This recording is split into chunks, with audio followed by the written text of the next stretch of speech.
За да го подигнеме духот на Антолог, за да го подигнеме духот на Ивана книжарката, масовно да ја посетите книжарницата, ќе ви препорачам книги, ќе се помуабетиме и тоа е тоа.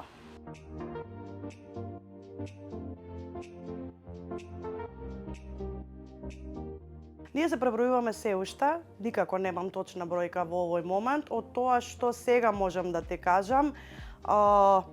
Двете книги од Луси Скор имаме примероци, пред малку добив.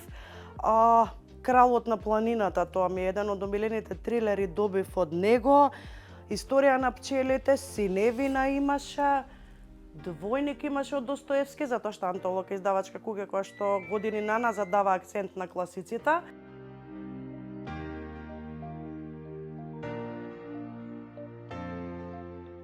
Има и голем дел од наслови кои што сме на нула, значи ни еден примерок нема спасено, како што се детските и сликовниците, со нив сме на нула, освен по 2-3 примерока што имам максимум 5 овде во книжарница.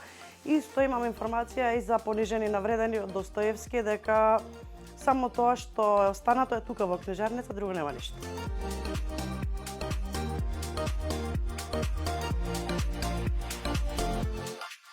Имаме некое големо недоразбирање со нарачките на сајт, односно онлайн нарачките. Голем дел од луѓето мислат дека може да ни помогнат со тоа што ќе нарачаат книга и кога би имале книги би ни помогнале.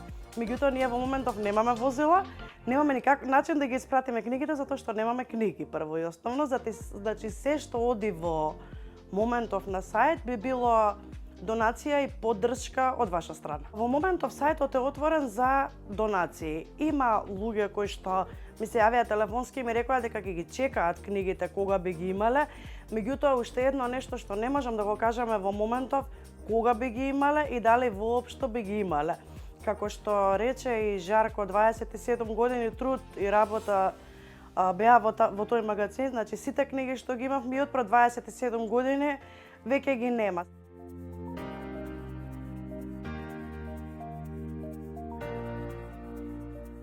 Огромна е поддршката што ја добиваме во моментов и онлайн и телефонски. Еве овде у книжарница гледате цело време има луѓе и со сочувство и со поддршка. Има поприлично луѓе кои што еве за овие 5 години не сум ги сретнала тука, доаѓаат сега првпат за да дадат поддршка, не им е битно што ќе купат, само ме вика дај ми некоја книга по твоја препорака.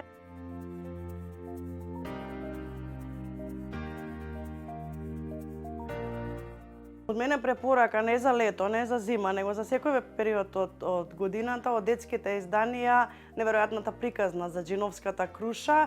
Имаме и кога Мамбо Џамбо стана голем како џин и Бимбо Џимо и долгата зима. Имаме извонредни книгички како Подарокот, Најсреќното лавче, Среќата е една лисица, Леле ми се скрши срцето, леле во што се претворив, извонредни имаме. Имаме и многу добри летни романси, Чекајме кај езерото, Сите лета потоа и слични, тие се баш типични за летниот период, нели? И трилерите, едни од моите омилени, скандинавците, на нив би дала акцент. И да не заборавам уште еднаш да спомнам нешто за кое што Антолог се заложува години наназад, класиците.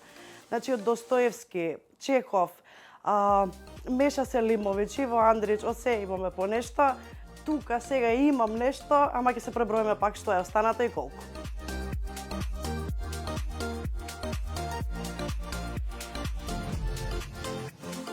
Антолог за мене не е само книжарница, Антолог за мене не е само издаваштво. Кујунџиски не ми се само работодавци. Антолог е семејство. Ние сме пријатели и ова што го доживеавме е стварно страшно.